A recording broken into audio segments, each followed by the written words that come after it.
지안의 세상이 완전히 뒤바뀌었다. 딸 효리의 갑작스러운 자퇴와 가출, 그리고 무엇보다 충격적이었던 뇌종양 진단. 3천만 원을 빌려준 황 반장의 배신으로 직장까지 그만두게 된 지안은 절망의 나락에 빠졌다. 청해 바다에서 만난 20년 전 첫사랑 류정석과의 재회는 그나마 위안이었다. 바다에 빠진 효리를 구해낸 보영과의 만남, 그리고 황 반장이 대신 내어준 낡은 집문서 한 장이 이들에게 새로운 희망을 안겨주었다. 새벽 5시 30분, 지아는 잠에서 깨어나자마자 그 집문서를 다시 한번 확인했다. 꿈이 아니었다. 정말로 청해에 자신들만의 공간이 생긴 것이다. 하지만 마음 한편으로는 불안했다.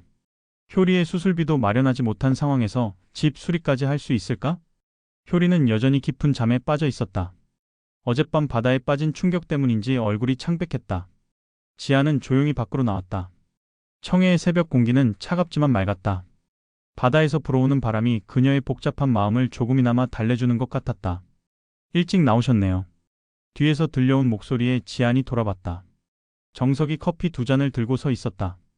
정석 씨도 잠 못 주무셨나 봐요. 네, 계속 설계도가 머릿속에 떠올라서요. 그 집을 어떻게 고칠지. 정석이 건넨 커피는 따뜻했다. 두 사람은 나란히 앉아서 바다를 바라봤다. 정석 씨, 정말 괜찮을까요? 제가 너무 무리한 결정을 한 건 아닐까요? 지안의 목소리에 불안이 묻어났다. 지안 씨, 20년 전에도 그랬잖아요. 항상 걱정부터 하는. 정석이 미소를 지었다.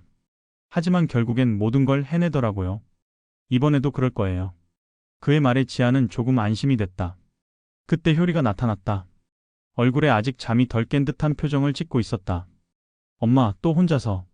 하다가 정석을 보고 말을 멈췄다. 아, 안녕하세요. 응, 효리야. 어젯밤에 놀랐지? 정석이 다정하게 물었다. 괜찮아요. 그런데 그 집 정말 고칠 수 있는 거예요? 효리가 의심스러운 눈으로 물었다. 보현이가 곧 올 텐데 같이 가서 보자. 내 또래니까 더 현실적인 조언을 해줄 수 있을 거야. 정석의 말에 효리의 표정이 묘하게 변했다. 10분 후 보현이 나타났다. 손에는 미미할매가 싸준 김밥과 따뜻한 차가 들려 있었다. 아침 식사 가져왔어요. 할머니가 빈속에 일하면 안 된다고 하시네요. 효리가 김밥을 받아들며 보현을 올려다봤다. 어젯밤 자신을 구해준 그의 손이 아직도 따뜻했다. 네 사람은 함께 그 낡은 집으로 향했다. 대낮에 보니 상태가 더욱 심각했다. 지붕은 군데군데 뚫려 있었고 창문은 대부분 깨져 있었다. 벽지는 다 뜯어져 나가고 바닥도 곳곳이 썩어 있었다. 와. 효리가 한숨을 쉬었다. 이걸 어떻게 고쳐요? 기본 구조는 튼튼해 보여요. 정석이 벽을 두드리며 말했다. 문제는 시간과 비용이겠지만요. 그의 말에 지안의 얼굴이 어두워졌다. 보현이 여기저기를 살펴보더니 말했다. 생각보다 할만할 것 같은데요? 저희 마을에 목공예 하시는 분들도 계시고 자재도 싸게 구할 수 있는 루트가 있어요. 정말요? 지안의 눈에 희망이 보였다. 그때 갑자기 효리가 휘청거렸다. 효리야. 지안이 재빨리 달려가 효리를 붙잡았다. 괜찮아요. 그냥 좀 어지러워서. 안 괜찮아. 병원 가자. 지안의 목소리가 떨렸다. 보현이 차를 가져오겠다며 뛰어갔고 정석도 따라 나섰다. 효리는 지안의 품에서 작은 목소리로 말했다. 엄마, 정말 괜찮아요. 그냥 피곤해서 그래요. 하지만 지안은 더 이상 효리의 말을 믿을 수 없었다. 청해보건소로 가는 차 안에서 효리가 지안의 손을 잡았다. 엄마, 미안해요.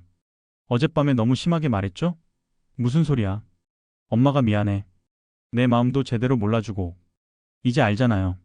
그걸로 된 거예요. 다행히 의사는 큰 문제 없다고 했다. 다만 스트레스와 피로가 누적된 상태라고 했다.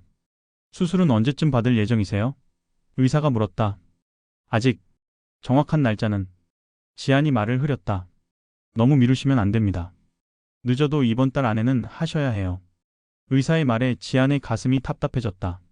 수술비도 마련하지 못했는데 시간마저 촉박했다. 보건소에서 나오는 길에 보현이 효리에게 말했다. 효리 씨, 수술 받는 게 맞는 것 같아요. 건강해야 하고 싶은 일도 할 수 있잖아요. 하고 싶은 일이라. 효리가 중얼거렸다. 저 사실 뭘 하고 싶은지도 잘 모르겠어요. 그럼 천천히 찾아보면 되죠. 저도 처음엔 몰랐어요. 대학 다니다가 그만두고 이것저것 해보다가 농사에 정착한 거거든요. 보현의 말에 효리가 관심을 보였다. 정말요? 후회 안 해요? 전혀요. 오히려 더 행복해요. 자연과 함께하는 일이라 마음도 편하고요. 보현이 웃으며 말했다. 효리의 표정이 조금씩 밝아졌다. 그날 저녁 미미 할머니 댁에서 작은 회의가 열렸다. 집 수리 계획을 본격적으로 세우기 위해서였다. 마을 이장인 고이장과 남편 그리고 태호까지 모였다. 일단 지붕부터 고쳐야겠어요. 정석이 설계도를 펼치며 말했다. 그 다음에 바닥, 벽 순서로. 자재비는 얼마나 들까요? 지안이 걱정스럽게 물었다. 태호가 입을 열었다. 제가 아는 업체에서 싸게 해줄 수 있을 것 같아요.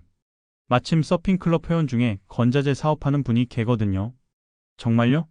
정석이 관심을 보였다. 고이장이 말했다. 우리 마을에서도 도울 수 있는 일이 있을 거야. 인력은 걱정하지 마. 너무 패 끼치는 것 같아서. 지안이 미안해했다. 무슨 소리야, 우리가 이웃인데? 미미 할머니가 차를 우리며 말했다. 지안아, 너무 혼자서 다 하려고 하지 마. 사람은 혼자 살 수 없는 거야. 할머니 말씀이 맞아요. 효리가 지안을 바라보며 말했다. 그때 갑자기 선영이 나타났다. 야, 너희들 여기 다 모여 있었구나. 그녀의 등장에 모든 사람들이 놀랐다. 선영아, 언제 왔어? 방금 전에. 서울에서 혼자 있으니까 답답하더라. 선영이 상황을 듣더니 팔을 걷어붙였다. 좋아, 나도 끼워줘. 인테리어는 내가 자신 있어. 정말? 지안의 눈이 반짝였다. 당연하지. 우리가 가족인데 이런 일 안 도우면 누가 도와? 태호가 선영을 보더니 미소를 지었다. 안녕하세요. 저 태호예요. 아, 안녕하세요. 저 선영이에요. 두 사람이 인사를 나누는 모습을 보며 미미 할머니가 의미심장한 미소를 지었다. 계획이 구체화되면서 분위기도 한결 밝아졌다. 하지만 여전히 가장 큰 문제는 효리의 수술이었다. 지아는 속으로 걱정이 태산 같았지만 겉으로는 내색하지 않으려 했다. 늦은 밤 지안과 정석은 바닷가를 산책했다. 정석 씨, 정말 고마워요. 이렇게까지 도와주실 필요는 없는데. 지안 씨, 20년 전에 제가 지안 씨를 지켜주지 못했잖아요. 이번엔 달라요. 무슨 말씀이세요? 그때 지안 씨가 힘들어할 때 저는 아무것도 해주지 못했어요. 자격이 없다고 생각했거든요. 하지만 이제는 달라요. 지안 씨와 효리를 지키고 싶어요. 정석의 진심 어린 말에 지안의 마음이 뭉클해졌다. 정석 씨, 급하게 대답하지 않으셔도 돼요. 다만 제 마음만은 알아주세요. 바다에서 불어오는 바람이 두 사람을 감쌌다. 다음 날 아침, 선영이 일찍 일어나서 아침을 준비했다. 야, 다들 일어나. 밥 먹자. 모두가 모여 앉은 식탁에서 선영이 말했다.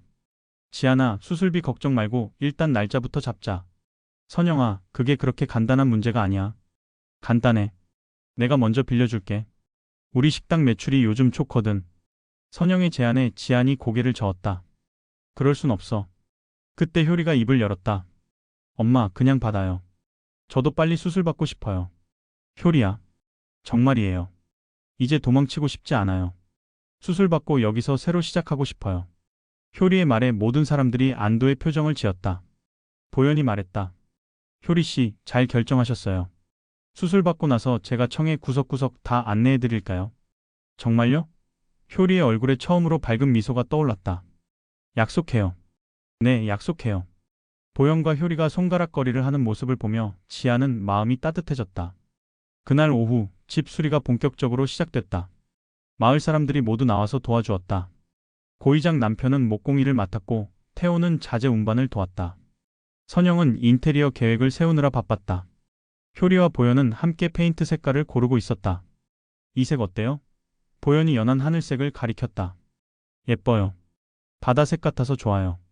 효리가 웃으며 대답했다.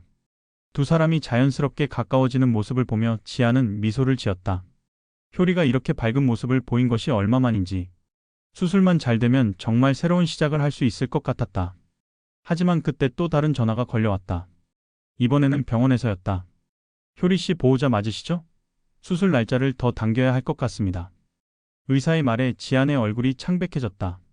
무슨 일이세요? 검사 결과를 다시 봤는데 생각보다 진행이 빠른 것 같습니다. 이번 주 안에 하시는 게 좋겠어요. 지안의 손이 떨렸다. 알겠습니다. 전화를 끊은 지안을 보고 모든 사람들이 걱정스러운 표정을 지었다. 뭐래? 선영이 물었다. 수술을 더 빨리 해야 한대. 지안의 목소리가 떨렸다. 효리가 일어나서 지안에게 다가왔다. 엄마, 괜찮아요. 빨리 하는 게 나을 수도 있어요. 하지만 정말 괜찮아요. 더 이상 미룰 필요 없어요. 정석이 말했다. 내일 서울로 올라가세요. 수술 준비하시고 하지만 집 수리는 걱정하지 마세요. 제가 책임지고 진행할게요. 정석의 말에 지안이 안도했다. 그날 밤 효리는 보영과 함께 바닷가를 산책했다. 무서워요. 효리가 작은 목소리로 말했다. 당연히 무서우시죠. 하지만 잘 될 거예요. 보현이 위로했다. 만약에 수술이 잘못되면 그런 생각하지 마세요. 잘 될 거예요. 그리고 저희가 모두 기다리고 있을게요. 보현의 말에 효리가 고개를 끄덕였다. 수술 받고 나서 정말 여기 돌아와도 돼요? 당연하죠. 이제 여기가 효리 씨 집이잖아요. 보현의 대답에 효리가 웃었다. 고마워요. 정말 많이. 다음 날 아침 서울로 떠나는 차 앞에서 모든 사람들이 배웅해 주었다. 미미 할머니가 효리에게 부적을 주었다. 이거 가지고 가. 할머니가 빌어둔 거야. 고마워요, 할머니. 고의장이 말했다. 효리야, 수술 잘 받고 빨리 돌아와. 우리 집 완성될 때까지 기다리고 있을게. 네, 꼭 돌아올게요. 효리가 대답했다. 보현이 차창에 손을 대며 말했다. 효리 씨, 수술 잘 받으세요. 연락 자주 드릴게요. 네, 저도요. 효리도 손을 맞댔다. 마치 영화의 한 장면 같았다. 정석이 지안에게 작은 상자를 건넸다. 나중에 열어보세요. 이게 뭐예요? 행운의 부적이라고 생각하세요. 차가 출발하자 모든 사람들이 손을 흔들었다. 서울로 가는 길에 지안이 정석이 준 상자를 열어봤다. 안에는 작은 열쇠가 들어있었다. 그리고 쪽지 하나. 청해의 우리 집 열쇠입니다. 언제든 돌아오세요. 저희가 기다리고 있겠습니다. 지안의 눈에 눈물이 고였다. 효리가 엄마의 손을 잡았다. 엄마, 이번엔 정말 잘 될 것 같아요. 그래, 엄마도 그런 느낌이야. 차창 밖으로 청해가 멀어져 갔다. 하지만 두 사람의 마음속에는 돌아갈 곳이 있다는 따뜻한 확신이 자리 잡고 있었다. 서울의 병원은 차갑고 삭막했다. 청해의 따뜻함과는 너무나 대조적이었다. 하지만 지안과 효리는 더 이상 두렵지 않았다. 자신들을 기다리는 사람들이 있고 돌아갈 집이 있다는 것만으로도 충분한 용기가 났다. 수술 전날 밤 효리가 지안에게 말했다. 엄마, 저 이제 정말 괜찮아요. 무슨 일이 있어도 후회하지 않을 거예요. 무슨 소리야, 분명히 잘 될 거야. 그래도 혹시 모르니까요. 엄마한테 고마웠다고 말하고 싶어서요. 효리야, 정말이에요. 엄마가 저를 키워주신 거 평생 잊지 않을게요. 그리고 앞으로도 계속 엄마 딸로 살고 싶어요. 효리의 말에 지안이 울컥했다. 우리 효리, 고마워. 엄마도 평생 내 엄마로 살고 싶어. 두 사람이 꼭 안았다. 20년 동안 쌓인 모든 오해와 갈등이 이 순간 눈물과 함께 사라져갔다. 수술날 아침 청해에서 온 응원 메시지들이 쏟아졌다. 정석, 보현, 선영, 태호, 미미 할머니, 고의장까지 모든 사람들이 효리의 건강을 빌어주었다. 효리는 그 메시지들을 읽으며 웃었다. 엄마, 정말 많은 사람들이 저를 응원해주네요. 그럼 우리 효리가 얼마나 소중한 사람인데. 지안이 효리의 머리를 쓰다듬었다. 이제 수술 받고 빨리 청해로 돌아가자. 네, 엄마. 효리가 수술실로 들어가는 순간 지안의 가슴이 터질 것 같았다. 하지만 동시에 이상한 평온함도 느꼈다. 모든 것을 내려놓고 기다리는 수밖에 없었다. 청해에서 보내온 따뜻한 마음들이 지안을 지켜주고 있었다. 4시간 후 수술실 문이 열렸다. 의사가 환한 미소를 지으며 나왔다. 수술 대성공입니다. 종양을 완전히 제거했고 다른 곳으로의 전이도 없었어요. 지안이 그 자리에서 주저앉으며 울었다. 청해로 보낸 수술 성공 소식에 마을 전체가 들썩였다. 정석은 혼자 바닷가에서 안도의 눈물을 흘렸고 보현은 효리가 좋아할 꽃을 새로 심었다. 선영과 태호는 함께 축하 음식을 준비했고 미미 할머니는 감사 기도를 올렸다. 하지만 이것은 시작에 불과했다. 효리의 회복과 재활, 그리고 지안과 정석의 관계, 효리와 보현의 로맨스, 선영과 태호의 새로운 사랑까지. 청해 바닷마을에서 펼쳐질 이들의 이야기는 이제 막 3분의 1이 지났을 뿐이었다. 진짜 드라마는 이제부터 시작이었다. 다음 주 월요일 밤 청해 바닷마을에서 펼쳐질 뜨거운 감동의 드라마. 지안과 정석의 운명적인 재회, 효리와 보현의 설렘 가득한 로맨스, 그리고 선영과 태호의 유쾌한 케미까지. 모든 것이 시작되는 3회를 절대 놓치지 마세요. 구독과 좋아요는 더 나은 컨텐츠 제작에 큰 힘이 됩니다. TVN 월화밤 8시 50분 본방사수 잊지 마세요.